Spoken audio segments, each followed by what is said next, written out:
former presidents and political rivals Barack Obama and George W. Bush spoke at the service honoring the late Senator John McCain on Saturday at the National Cathedral.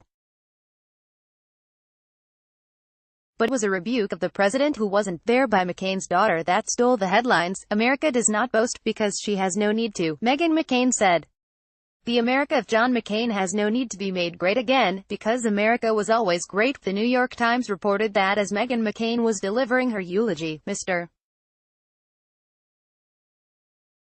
Trump took off in a motorcade from the White House, destination unknown but presumably his golf course in Virginia. According to reporters traveling with Mr. Trump, the president is wearing a white shirt-sleeved shirt and white MAGA hat, the very slogan that Meghan McCain took aim at in her eulogy. While President Trump was not invited to the service, his daughter Ivanka Trump and her husband, Jared Kushner, attended. Also notably absent was McCain's 2008 Republican running mate, Sarah Palin.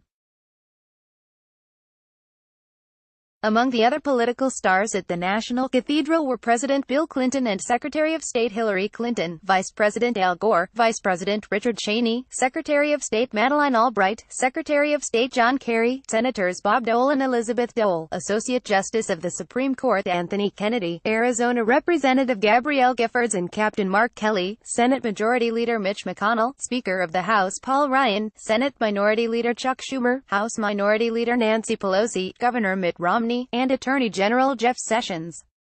Filmmaker Warren Beatty was among the pallbearers. McCain died on August 25 after a long bout with brain cancer. Meghan McCain, co-host of The View, called her father a great warrior. He was a great American. I admire him for all of these things, but I love him because he was a great father. He was a great fire who burned bright, she added. A few have resented that fire for that light it cast upon them, for the truth it revealed about their character, but my father never cared what they thought. And even that small number still have the opportunity, as long as they draw breath, to live up to the example of John McCain. Obama acknowledged that he was surprised at first that he and Bush, the two men who defeated McCain's bids to become president, would be asked to speak at the funeral.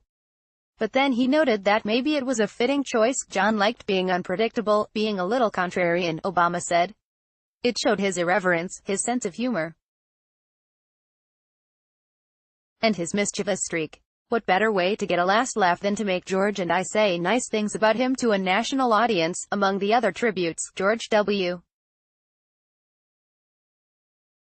Bush, he respected the dignity inherent in every life, a dignity that does not stop at borders and cannot be erased by dictators.